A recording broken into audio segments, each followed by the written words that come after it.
Hey, so I'm going to make this video and show you a couple of things. How to make a video really quick and dirty, but also what my recording studio and how I make videos, my hardware setup, and some tips. I'm going to leave the bloopers in. I don't care. Tips and tricks for making videos that you can push out to your students for their distance learning.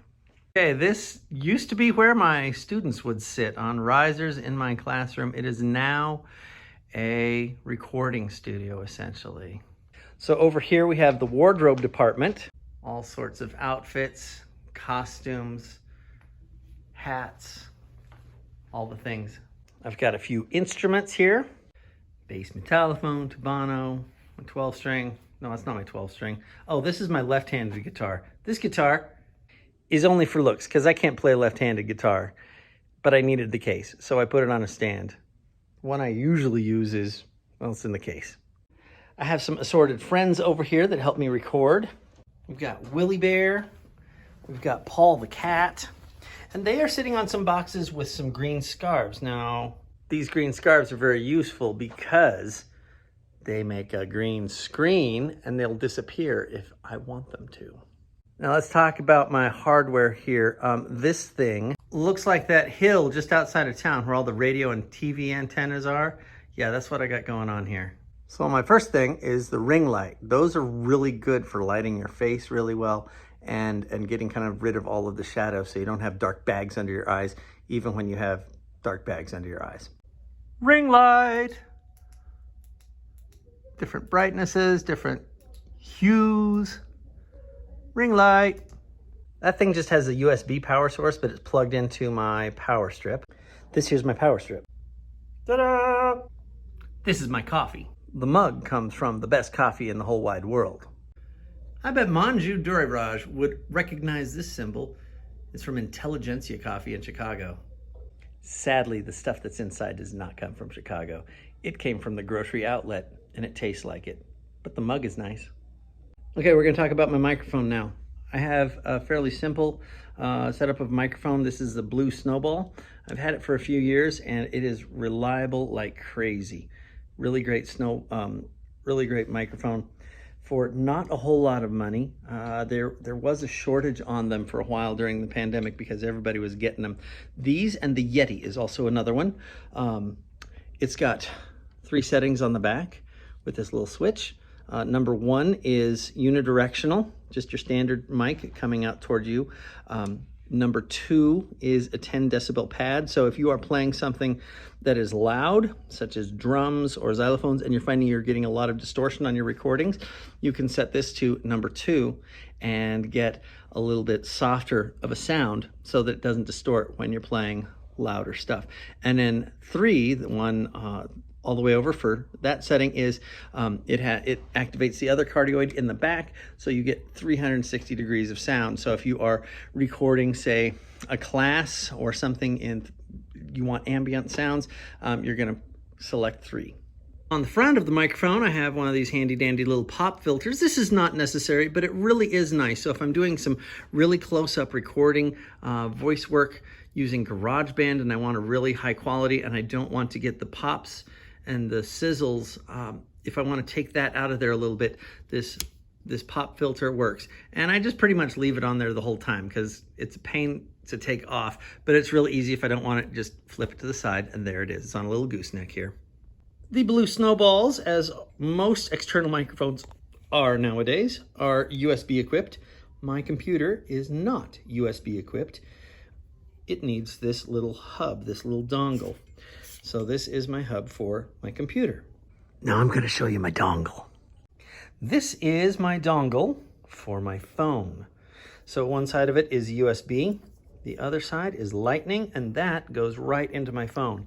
So with my iPhone, I can just record using the Snowball microphone with that dongle plugged right in, and it improves the sound a bit.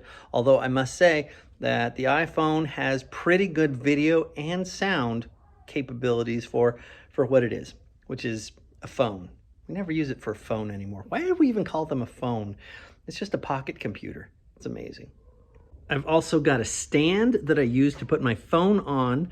I like to have this at eye level or just a little bit higher to get, well, a flattering angle. That's my tripod. Here's an unflattering angle on my tripod, really low down. Eye level's pretty good too. But slightly above eye level is the best. And you can see there's my ring light. Well, you can't see the ring light, you can just see the results of it. But here's without the ring light and with the ring light. Big difference. It also helps to even out the tones of the green screen that I have back here. This green screen is just tacked to the wall. It's just a piece of color key fabric. You can get these on Amazon in different sizes and shapes. Some of them have sides to them and a roof and a floor. Mine doesn't, it's just a sheet. Holy sheet! Now let me show you the floor. This is also very helpful. On my floor, I have some sit spots in different places that used to be purposed for all sorts of things, but now it's so that I can tell where they are. And yes, I usually am barefoot, especially when I'm recording, so I can walk around in my space and I can feel with my feet where the edges of my boundary are. So I have already lined these out, so I know if I'm standing here that the camera can see me, but if I'm standing here, I'm out of the frame.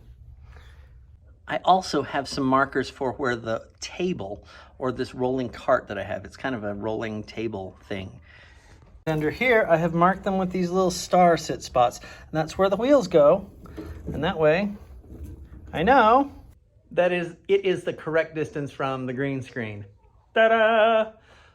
Because sometimes I move this thing around, because if I'm teaching synchronously and zooming into the classrooms, I want to have a good background, and a lot of times that green screen is not the best background because Zoom will make things disappear on the green screen.